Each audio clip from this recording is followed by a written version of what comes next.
സങ്കീർത്തനങ്ങൾ 91. കർത്താവിൻ്റെ സംരക്ഷണം. അത്യുന്നതൻ്റെ സംരക്ഷണത്തിൽ വസിക്കുന്നവനും സർവശക്തൻ്റെ തണലിൽ കഴിയുന്നവനും കർത്താവിനോട് എൻ്റെ സങ്കേതവും എൻ്റെ കോട്ടയും ഞാൻ ആശ്രയിക്കുന്ന എൻ്റെ ദൈവവും എന്ന് പറയും. അവിടുന്ന് നിന്നെ വേടൻ്റെ കെണിയിൽ നിന്നും മാരകമായ മഹാമാരിയിൽ നിന്നും രക്ഷിക്കും. തൻ്റെ തൂവലുകൾ കൊണ്ട് അവിടുന്ന് നിന്നെ മറച്ചുകൊള്ളും. അവിടുത്തെ ചിറകുകളുടെ കീഴിൽ നിനക്ക് അഭയം ലഭിക്കും. അവിടുത്തെ വിശ്വസ്തത നിനക്ക് കവചവും പരിചയവും ആയിരിക്കും. രാത്രിയിലെ ഭീകരതയും പകൽ പിറക്കുന്ന അസ്ത്രത്തെയും നീ ഭയപ്പെടേണ്ട. ഇരുട്ട് സഞ്ചരിക്കുന്ന മഹാമാരിയെയും നട്ടുച്ചയ്ക്ക് വരുന്ന വിനാശത്തെയും നീ പേടിക്കേണ്ട. നിന്റെ പാർശ്വങ്ങളിൽ 1000 മരിച്ചു വീണേക്കാം, നിന്റെ വലതുവശത്ത് 10,000. എങ്കിലും നിനക്ക് ഒരനർത്ഥവും സംഭവിക്കുകയില്ല.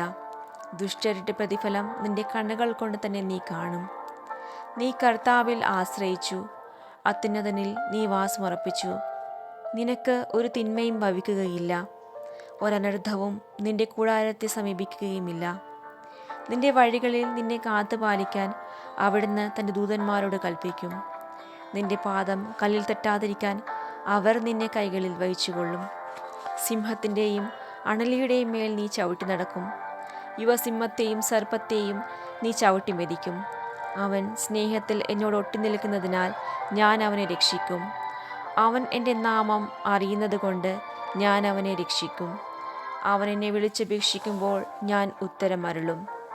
അവൻ്റെ കഷ്ടതയിൽ ഞാൻ അവനോട് ചേർന്ന് നിൽക്കും. ഞാൻ അവനെ മോചിപ്പിക്കുകയും മഹത്വപ്പെടുത്തുകയും ചെയ്യും. ദീർഘായുസ്സ് നൽകി ഞാൻ അവനെ സംതൃപ്തനാക്കും. എൻ്റെ രക്ഷ ഞാൻ അവന് കാണിച്ചു കൊടുക്കും. ദൈവവചനം.